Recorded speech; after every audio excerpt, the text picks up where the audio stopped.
It is the 10th century. The sun barely scratches the horizon, and darkness lasts almost the entire day. You find yourself in Iceland on a remote farm, completely cut off from the rest of the world.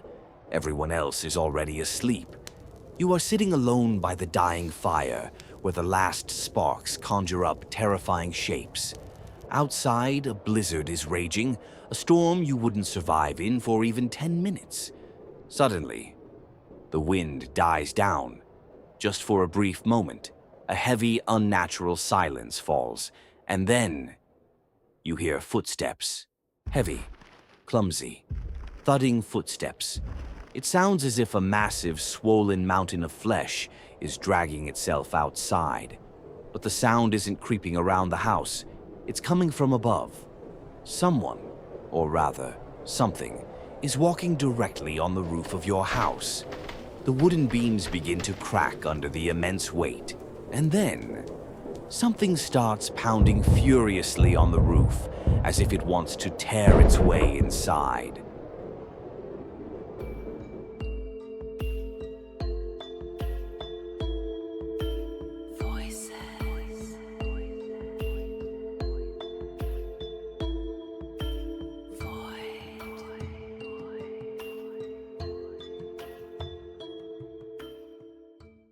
Welcome to today's episode. Today we are going to talk about creatures that will scare you to death. Turn off the lights. We are going to take a look at the Draugrs. Right off the bat, you might be thinking, wait a minute, wouldn't a 300-pound swollen corpse just crash straight through a wooden roof and into people's bedrooms? If it were a modern cabin, absolutely. But we are in 10th century Iceland. The longhouses back then were essentially bunkers with massive roofs covered in a thick layer of dirt and turf. You might also be thinking, wait, pop culture shows us these creatures a bit differently, like in Skyrim or the terrifying Barrow Downs in The Lord of the Rings. We often imagine them as dried-up skeletons or mummies guarding ancient treasures in the dark of the underground. But folklore has a far more terrifying face. The first type of Draugr is the Haugbúi, the mound dweller. This is the claustrophobic horror popularized by modern fantasy. But forget about bones. Even the Haugbúi is a colossal, swollen black and blue corpse with superhuman strength. Imagine climbing down into the pitch-black darkness of an old tomb for cursed gold. And this mountain of rotting flesh wakes up in the shadows. However, this threat waits in its own territory. If you don't go to it, it won't come to you. But then, there is the second type, the Aptrgangr. Literally, the one who walks again. And that is exactly what is stomping above our heads right now. A monster you simply cannot keep in its grave. It rises from the dirt because it hates all living things and harbors a deadly envy for human warmth and the beating of a heart. It returns under the cover of darkness. It spreads disease, tears livestock apart, and breaks bones. You cannot hide from it. It will come for you right into your home. Now, you might logically ask, wait, if this monster can swim through dirt and rocks, why wouldn't it just slide straight into my bedroom? Why make all that noise and stomp on the roof? The answer is actually much more terrifying than its physical strength. You see, a Draugr is not some mindless zombie blindly following the scent of blood. It remembers exactly who it was. And more importantly, it remembers who it hated. It took all its worst traits to the grave: envy, greed, resentment, and cruelty. If a man was a tyrant in life, he is the exact same monster in death, only now armed with superhuman strength and an insatiable thirst for revenge. That stomping on the roof, known in the sagas as hús ríð or house riding, is a pure psychological game. The Draugr wants to break you completely first. It wants to keep you awake, push you to the brink of madness, and let you know it is playing with you like a cat with a mouse. It swims through solid earth to escape a grave crushed under boulders, or to vanish from heroes. But when it decides to settle old scores, it wants to be heard clearly.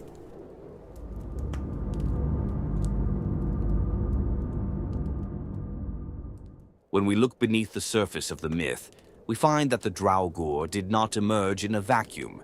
It embodies three very real, raw threats that society fought against every single day.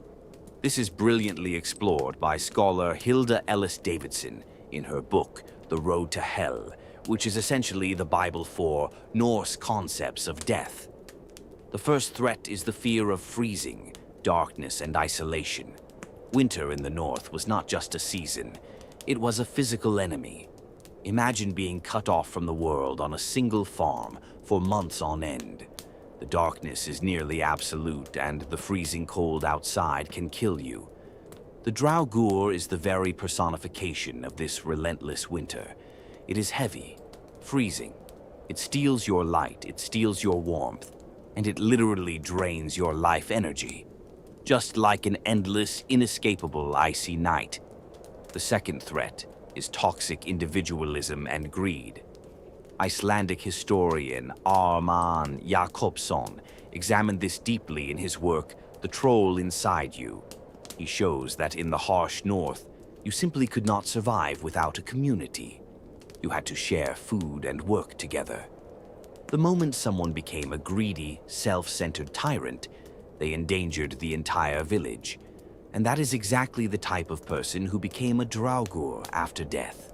Only the worst parts of them remained, pure resentment and an obsession with their wealth. It is the ultimate toxic neighbor who will not leave you alone even after they die. It acted as a brutal social failsafe. Treat people well, or you will end up a monster. And the third, very real terror, the fear of plague. Today we imagine a single, isolated monster prowling around a house. But people back then lived crammed together in longhouses. When sickness struck, it spread like wildfire. In the old texts, Draugr attacks behave exactly like a plague. When a Draugr kills someone, or drives them to death by pure terror, that victim rises from the dead and joins them. It is a dark, freezing domino effect.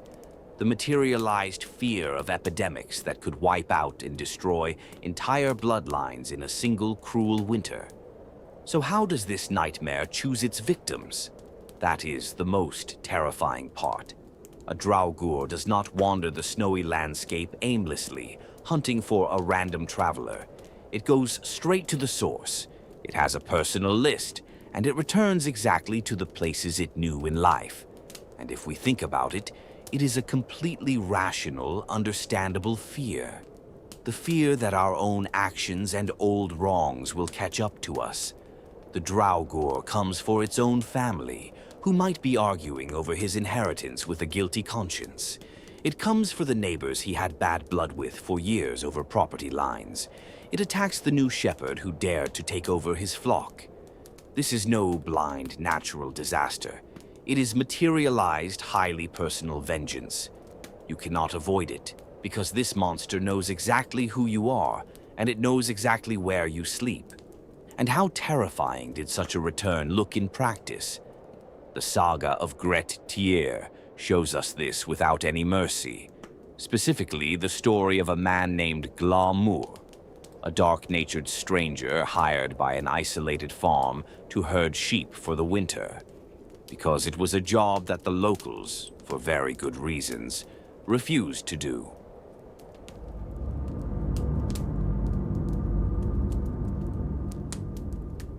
And how terrifying such a return looked in practice is shown to us bluntly in the Saga of Gret Tyr. It is the 11th century. We are on an Icelandic farm called Thorhallstadir in the so-called Valley of Shadows. The owner of the farm has a massive problem. People are terrified to herd his sheep in the mountains because the valley is said to be haunted and the winter there is unforgiving. And so, he hires a stranger, a man named Glamur. Glamur was a massive Swede with piercing, almost wolf-like eyes. He was rough, unpopular, argumentative, and he openly mocked local superstitions and beliefs. The breaking point comes in the dead of winter, exactly during the Old Norse solstice festival known as Jul. While everyone else observes the customs and stays safely inside, the arrogant Glamour refuses to respect any traditions. He yells at the housekeeper, stuffs himself with food, and heads out with the sheep, straight into the raging blizzard. He never comes back. The locals find him only after the storm passes. He is lying high in the mountains, dead, but it doesn't seem like just the cold killed him. The text of the saga describes it with chilling precision. His body was hell blah rare, blackened like death itself and swollen to the size of an ox. When the men tried to carry him to the church, his body suddenly grew so heavy they couldn't move him a single inch. They had no choice but to bury him under a pile of rocks right there in the freezing mountains. But Glamour did not stay in his grave. Soon the people in the valley began to hear heavy, thudding footsteps on the frozen ground at night. Then came the house riding. Glamour climbed onto the roof of the farm and stomped so brutally that the support beams splintered, and the people inside went mad with terror. He began to tear livestock apart, break bones, and eventually, he killed the shepherds who came after him. The farm in the Valley of Shadows was completely decimated. How could you possibly defend against something like this? Something that can walk straight through a solid wall. Back then, people only had prevention and rituals. To stop the dead from returning, they tied their big toes together. They placed open scissors on their chests and drove needles into their souls. And the most important rule? A corpse must never be carried out through the main door. A special hole was smashed in the wall, the so-called corpse door. The body was pushed through, feet first, and the hole was immediately bricked up again. It was believed that the dead only remember the way they left the house, so they wouldn't be able to find the main entrance. But nobody applied any of these protective rituals to Glamour. They buried him in a hurry, under stones in the mountains. And so he was free to terrorize the entire valley, until he crossed paths with Iceland's most famous outlaw, Grettir the Strong. But ordinary weapons fail here. To stand against an Aptrgangr means facing pure cold and crushing, superhuman strength in a fight to the death. Stopping this terror requires a ritual far bloodier and far more final than the people of the valley could ever imagine. Grettir waited for Glamour inside the old hall, hiding in pitch-black darkness under a fur blanket. When the doors burst open, the freezing cold reached inside.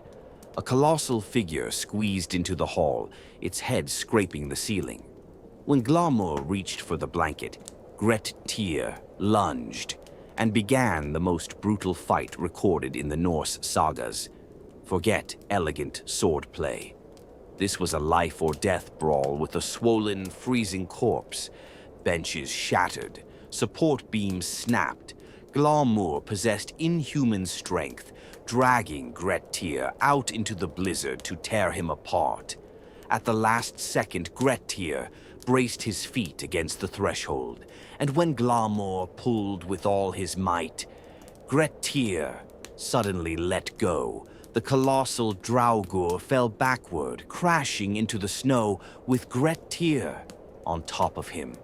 At that moment, the clouds parted, and the moonlight fell across Glamour's face. The pure, focused hatred in his dead eyes completely paralyzed Grettir. Glamour managed to curse him, but the hero finally snapped out of it, drew his short sword, and did the only thing that could stop an Aptrgangr. He cut off its head. And here we get to the crucial part, how to permanently kill a Norse monster. Severing the head was not enough. The head had to be taken and placed against the dead man's back, specifically near his buttocks. It was an ancient superstition to confuse the evil spirit and prevent the head and neck from ever joining again. After that, the massive, heavy body had to be burned to ashes. Those ashes were packed into leather bags and either thrown into the sea or buried deep in the wasteland, far away from men and beasts. Only then did the region finally have peace. But how did Gret Tyr know exactly what to do? Glamour was not his first encounter with the Draugr. He had already met the other type, the mound dweller, the Haugbúi. In the Norse world, there was a phenomenon called Haugbúi, literally breaking into a burial mound. It was a test of courage and a way to acquire legendary weapons. One day, Gret Tyr lowered himself down a rope into the absolute darkness of an ancient tomb. At the bottom, he found a man sitting there, a man named Draugar. The old Draugar had been resting there for centuries, surrounded by silver and the bones of sacrificed horses. It was that pure, passive horror we talked about at the beginning. As long as you didn't touch Draugar, he slept. But the moment Gret Tyr grabbed his precious sword, the blackened corpse on the throne opened its eyes. A terrifying struggle followed in the total darkness and tight confines of a tomb filled with rotting bones. A threat that didn't walk on roofs, but waited patiently in the dark for anyone overcome by greed. Even here, Gret Tyr ultimately had to cut off Draugar's head just to make it out of that tomb alive and claim the cursed treasure.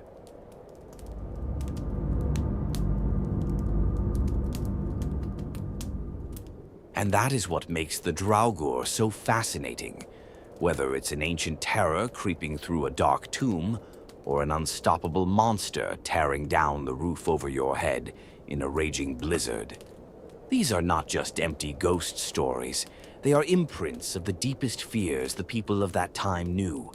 The fear of a cruel winter, of disease, of greed, and the fear that their own bad deeds would one day return for them, materialized into a lump of blackened flesh and ice.